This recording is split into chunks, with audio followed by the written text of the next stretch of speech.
El día de hoy hablaremos del enfoque del paciente en estado de choque y cómo podemos hacerlo basado en una estrategia de ultrasonido. El objetivo de esta charla es intentar describir una estrategia que sea útil para hacer el enfoque de estos pacientes, pero haciéndolo basado en una valoración hemodinámica del paciente en choque.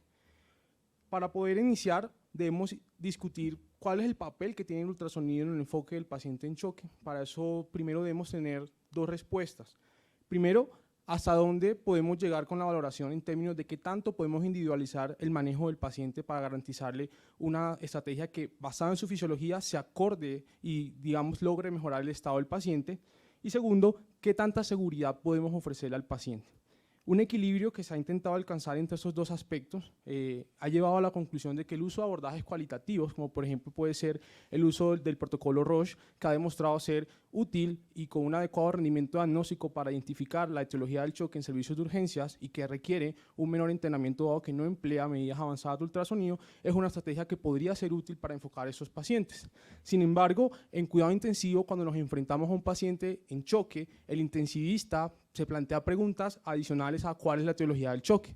Para nosotros es importante saber qué tratamiento debería iniciar, qué probabilidad tiene mi paciente de responder a ese tratamiento y eventualmente valorar si realmente respondió o no al tratamiento. Eso demanda que el intensivista debe dominar conocimientos avanzados en fisiología cardiopulmonar, debe adicionalmente dominar los principios físicos del ultrasonido, tener competencias en ultrasonido básico, en ultrasonido avanzado y adicionalmente dominar protocolos de ultrasonido pulmonar y otros protocolos, como hemos visto, el VEXUS y, por ejemplo, el acople ventricular arterial. Todo eso va a permitir que se integre a nuestro razonamiento clínico de tal forma que individualicemos el paciente y logremos hacer una estrategia dirigida. Cuando nos preguntamos cómo le va el ultrasonido cuando se compara con otras estrategias, por ejemplo, basadas en monitoreo hemodinámico por medio de termovaloración transpulmonar, quise traer este estudio que intentó comparar dos formas de enfocar el choque basados en protocolos definidos tanto para diagnóstico, manejo y seguimiento del choque en la unidad de cuidado intensivo. De este estudio nos trae tres grandes conclusiones. La primera es que existe una correlación moderada en cuanto a la identificación del tipo de choque, que gran parte del error que ocurre por la presencia de disfunción ventricular derecha que no se lograba identificar adecuadamente por medio de termovaloración transpulmonar, y adicionalmente que cuando uno hace un enfoque basado solamente en BTI puede tender al error, dado que el BTI como valor aislado puede que no tome en cuenta cuál es el efecto que tiene la frecuencia cardíaca sobre el índice cardíaco y el gasto cardíaco. De ahí que podamos plantearnos tres conclusiones. La primera es que el enfoque cualitativo probablemente sea muy útil para identificar la etiología del choque. Sin embargo, en cuidado intensivo necesitamos medidas cuantitativas para poder hacer una valoración hemodinámica del paciente y que haciendo un enfoque basado solamente en BTI podría llevarnos a confusión diagnóstica, específicamente en el escenario de hipovolemia, choque cardiogénico y choque distributivo. De ahí que cuando intentamos hacer el enfoque del paciente, la primera pregunta que deberíamos hacernos clásicamente es cómo está el índice cardíaco. De ahí que podríamos dividirlo en bajo o alto, de acuerdo a un punto de corte de 2.2. En el escenario de bajo índice cardíaco encontraremos el choque obstructivo, cardiogénico y hipovolémico, y en el choque de alto índice cardíaco encontraremos el de etiología distributiva. Basado en ultrasonido, si conocemos el diámetro del tracto de salida del ventrículo izquierdo y conocemos el BTI a nivel del tracto de salida del ventrículo izquierdo, asumiendo que esa porción del tracto de salida se comporta como un cilindro en el cual conocemos el área derivado del diámetro del tracto de salida y la longitud derivado del BTI, el producto de ambos pues sería igual al volumen sistólico. Si conocemos la frecuencia cardíaca, estimaríamos el gasto cardíaco y si lo indexamos basado en el área de superficie corporal, podríamos conocer el índice cardíaco. Ahora bien, ¿qué hacemos en el paciente que tiene un índice cardíaco bajo? En ese contexto, la primera pregunta es, ¿tiene el paciente un choque obstructivo? Y para esto debemos preguntarnos si hay presencia o no de dilatación de cavidades. En caso de no encontrar dilatación de cavidades, la siguiente pregunta es intentar valorar si hay o no presencia de derrame pericárdico. Para eso podemos ubicarnos en la ventana paresternal en eje largo, identificando en la porción anterior del ventrículo derecho líquido que sugiere derrame pericárdico, en la porción posterior del ventrículo izquierdo líquido que sugiere derrame pericárdico, que va a ser anterior a la porción descendente de la aorta, y posterior a esta podríamos encontrar derrame pleural. Si encontramos derrame pericárdico, la siguiente pregunta es descartar si hay o no taponamiento cardíaco. Para esto deberíamos evaluar si hay presencia o no de signos de colapso de cavidades derechas, que para eso podríamos valorarlo mediante una ventana subcostal en la cual deberíamos identificar la presencia de colapso diastólico, pero este valor, digamos, o sea, este hallazgo podría dar falsas interpretaciones en el contexto de hipovolemia, y por eso se recomienda complementar con otras medidas como puede ser la valoración mediante una ventana apical de 4 cámaras de los gradientes transmitrales y ver si hay variabilidad con un punto de corte mayor al 25%. Ante estos dos escenarios se sugiere considerar taponamiento y de acuerdo al escenario clínico, si evidenciamos choque con ingurgitación, por ejemplo, dilatación de la vena cava inferior, considerar el drenaje. En caso de no encontrar derrame pericárdico, la siguiente pregunta es valorar si hay presencia o no de deslizamiento pleural. Sabemos que la ausencia de esta, valorada mediante pues, el signo clásico del código de barras, sugiere la presencia de neumotórax. Sin embargo, siempre es importante correlacionarlo y guiar un protocolo que nos permita adecuadamente identificar la presencia de neumotórax, dado que la ausencia exclusivamente de deslizamiento pleural no confirma exclusivamente el diagnóstico de neumotórax.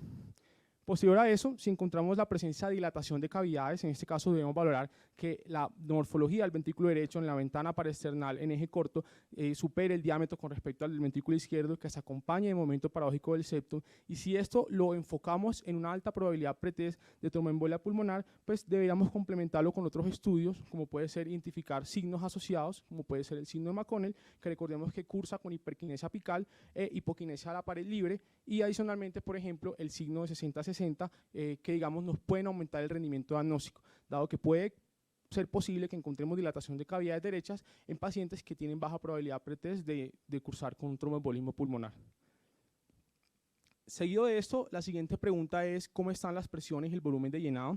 En este caso, debemos clasificar si las presiones están aumentadas o no aumentadas. Para esto debemos valorar inicialmente si hay o no dilatación de la vena cava inferior, como lo describieron previamente, una ventana subcostal usando un punto de corte de 2.2 centímetros, y seguido de esto valorar si hay ausencia de colapso, con un colapso que sea menor al 50%.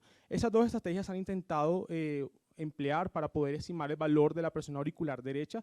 Sin embargo, los estudios que se han realizado al respecto han demostrado que si bien el rendimiento es moderado, parece que no es tan útil para poder estimar un valor exacto de presión en la aurícula derecha. De ahí que se recomienda en ese escenario complementarlo con otras medidas. Tendríamos dos estrategias. Una es valorar la disfunción diastólica, que también es compleja valorarla en el paciente crítico. Sin embargo, podemos tomar como un punto de corte una relación EA mayor a 2 para asumir que hay un aumento en las presiones de llenado. Y si vamos un poco más allá y tenemos disponibilidad de hacer una valoración por medio de Doppler tisular en una ventana apical de 4 cámaras, podríamos valorar el Doppler a nivel de la porción lateral del anillo mitral y de esta forma estimar la relación E'. Esta relación, en estudios previos basados en la fórmula de Nagué, se ha demostrado que mantiene una correlación que es proporcional al valor de la presión de oclusión de la arteria pulmonar. En este estudio, que fue el clásico, donde se describe la fórmula en la cual, asumiendo una variable de 1.91 más el producto de 1.24 por la relación E', podríamos estimar con un porcentaje de error menor al 10% de manera no invasiva la presión de oclusión de la arteria pulmonar. De esta forma, podríamos continuar nuestro enfoque. Paciente con un bajo índice cardíaco, con aumento de las presiones y los volúmenes de llenado, pues en ese escenario deberíamos considerar que nos enfrentamos a un paciente con choque cardiogénico.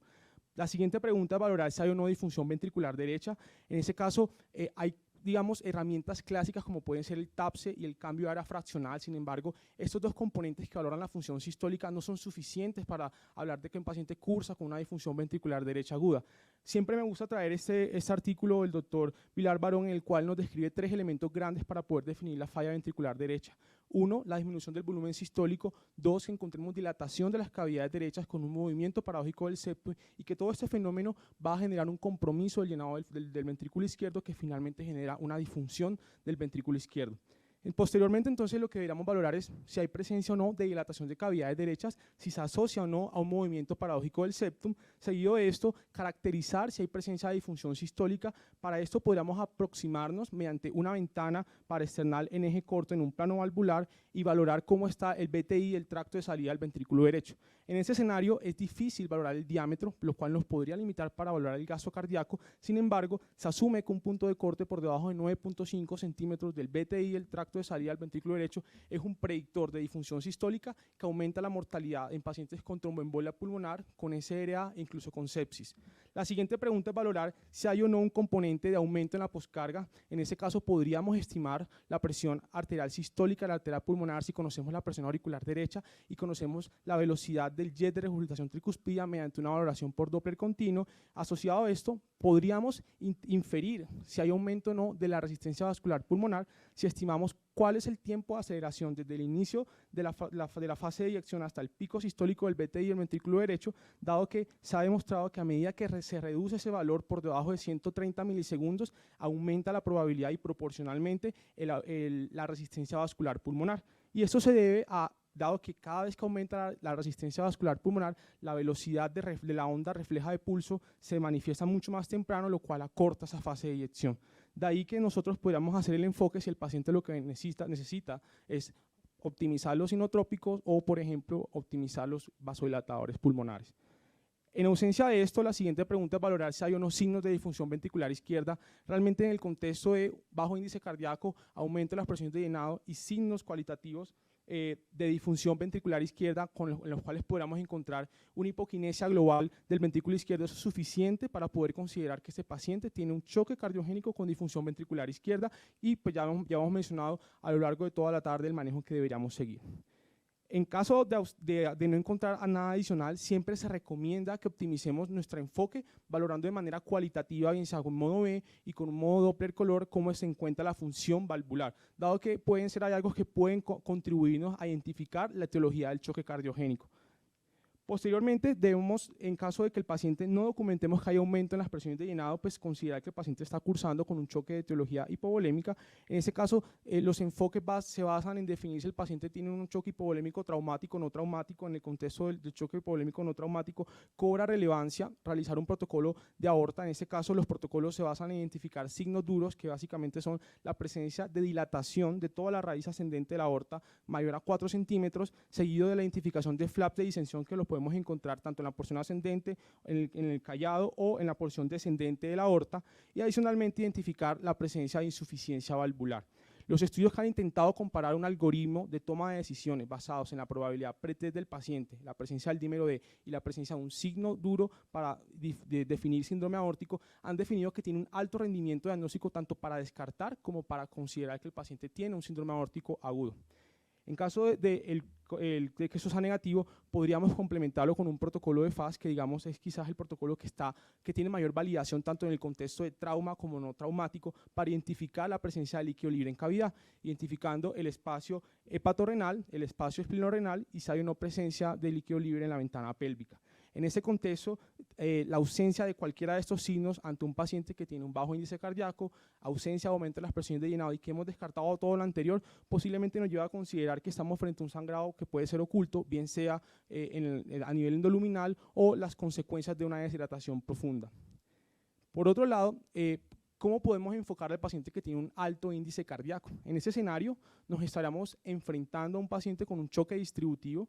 Aquí quizás deberíamos fenotipificarlo en 4 grandes grupos. Primero, descartar si hay o no presencia de obstrucción dinámica. Sabemos de estudios previos que la obstrucción dinámica es un evento frecuente en la unidad de cuidado intensivo. Para ese estudio ellos estimaron una frecuencia del 22% y que más allá de eso se asocia a un incremento del riesgo de mortalidad de estos pacientes dentro de la unidad de cuidado intensivo.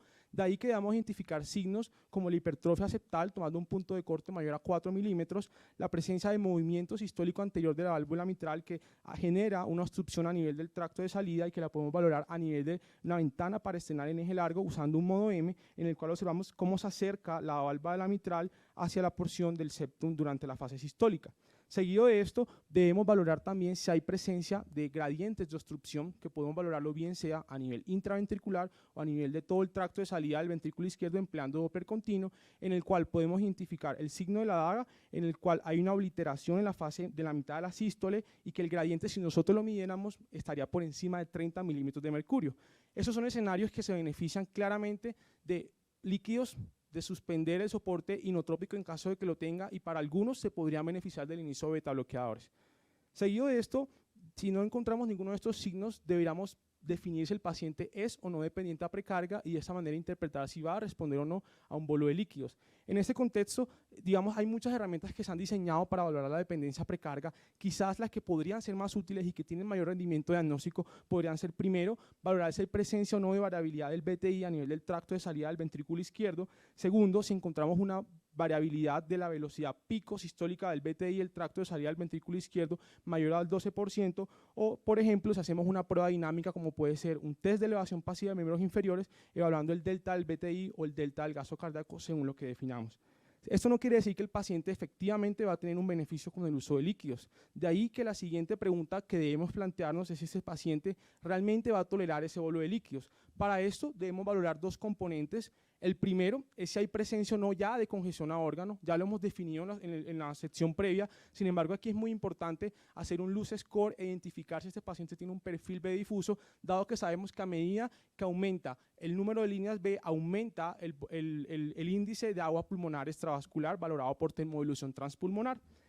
Seguido de esto, debemos valorar si hay presencia o no de congestión venosa. Aquí será muy útil emplear el Vexus, como lo mencionamos anteriormente, es útil el Doppler hepático, el Doppler portal y el Doppler renal es útil, pero es a veces difícil de valorarlo y realmente solo modifica el 2% de los pacientes. De ahí que recomendemos, en primer lugar, valorar la pulsatilidad de la porta, empleando un punto de corte por encima del 30%, y seguido de esto, valorar el Doppler de la vena hepática. Aquí traje esa imagen para hacer la aclaración que para poder interpretar el Doppler de la vena hepática necesitamos un trazado electrocardiográfico, dado que no podemos interpretar la morfología de las ondas S reversas ni de la D de la diástole, dado que no conocemos en qué fase del ciclo cardíaco se encuentra el paciente. Es una limitación para emplear el Vexus. Seguido de esto podemos definir si mi paciente va a tolerar los líquidos y va a responder a ellos. Probablemente el paciente que los tolera y responde se beneficiará de líquidos, aquel paciente que no tolera y no responde definitivamente no lo necesita, y aquel paciente que está en esa zona gris, pues ese quizás es el punto de mayor discusión en este tema del enfoque del choque distributivo. Una estrategia que podríamos hacer es intentar, antes de poner un bolo de líquidos a esos pacientes, es intentar optimizar la función cardíaca. Para esto, si nosotros asumimos en la porción del eje X la presión auricular derecha y en el eje de la Y el volumen de retorno venoso versus el volumen de gasto cardíaco, interpretando esta curva como la curva de función vascular, en el cual vamos a encontrar un punto de equilibrio. Podríamos modificar la curva de función vascular mejorando el gasto cardíaco y de esa forma mantener un mejor gradiente de retorno venoso bajando la presión auricular derecha. O adicionalmente podríamos mejorar el gradiente de retorno venoso optimizando la función cardíaca y mejorando finalmente el gasto cardíaco del paciente. De esta forma, estrategias se podrían basar en la teoría del acople ventricular arterial, que recordemos nos relaciona la elastancia de fin de sístole del ventrículo izquierdo como una medida de contractilidad independiente de las presiones de llenado versus la elastancia arterial, que nos representa esa capacidad que tiene todo el sistema arterial de aceptar una carga de volumen sistólico, encontrando un punto de acople que refleja el punto de máximo equilibrio de conservación de la energía a lo largo de todo el sistema cardiovascular, y se ha estimado que valores por encima de 1.36 de la relación de la estancia arterial sobre la estancia de fin de sístole por encima de 1.36 se asocia a esa acople ventricular arterial. De ahí que nosotros, pues, digamos, han desarrollado estrategias para poder valorar el acople basados en la fórmula de Chen y que se han adaptado para medirlo mediante ultrasonido. De esta forma es posible, usando fórmulas polinomiales que están disponibles actualmente en dispositivos móviles, podemos estimar a la cabecera del paciente en qué estado se encuentra el acople ventricular arterial de nuestro paciente. Y de esta manera, nosotros empleando o conociendo el volumen sistólico, la presión arterial sistólica, la fracción de eyección estimada por el método de Simpson en 4 cámaras, asociado a el tiempo de eyección definido como del tiempo que va desde el pico de la R hasta el clip valvular de la aorta, y el tiempo preyección que va desde el pico de la R hasta la fase de ascenso del BTI. Con esos 5 valores podríamos estimar en qué punto de acople se encuentra nuestro paciente, y de esta manera podríamos inferir que un paciente que tiene una relación EA-ES por debajo de 1.36 probablemente se beneficia de aumentar la elastancia arterial y subir el vasopresor, versus un paciente que tiene una relación alta, en las cuales debemos definir si hay un aumento de la elastancia arterial en la cual se beneficie de bajar el vasopresor y adicionar un inotrópico, o lo contrario, en el caso de que la relación esté baja, continuar un vasopresor y adicionar un inotrópico. Estudios que han intentado optimizar al paciente o reanimar al paciente optimizando el acople ventricular arterial han demostrado que parece ser que hay un beneficio en términos de sobrevida a lo largo de la estancia hospitalaria en los pacientes que luego de la reanimación logramos llevarlos a un punto de acople ventricular arterial óptimo. De ahí entonces que podríamos concluir que cuando nos enfocamos a un paciente en choque, realmente tenemos que tener en cuenta tres grandes elementos, como está la macrocirculación, la microcirculación y la capacidad oxidativa de la célula. En la macrocirculación tendríamos que tener en cuenta cómo está el flujo y la presión. En la microcirculación, cómo está esa capacidad de difundir el oxígeno a lo largo de la célula. Y a nivel del celular, cómo está la capacidad oxidativa. De ahí que nosotros, cuando nos enfrentamos a un paciente en choque, usamos el ultrasonido y podríamos, por ejemplo, inferir que con un bolo de líquidos vamos a aumentar tanto el flujo como la entrega de oxígeno. Si tenemos suerte, podríamos adicionalmente inferir si eso nos va a aumentar la presión arterial sistólica y de esta forma inferir que el paciente va a reclutar mayor número de unidades microvasculares y de esta forma podríamos inferir que el paciente va a tener mayor difusión de oxígeno. Si logramos todo esto y tenemos éxito, mejoraríamos la capacidad oxidativa de la célula y de esta forma podríamos hacer todo bien por el paciente. Sin embargo, recordemos que el ultrasonido en este contexto es una herramienta adicional a todos los demás elementos que hemos mencionado a lo largo de esta jornada para poder hacerlo mejor por el paciente.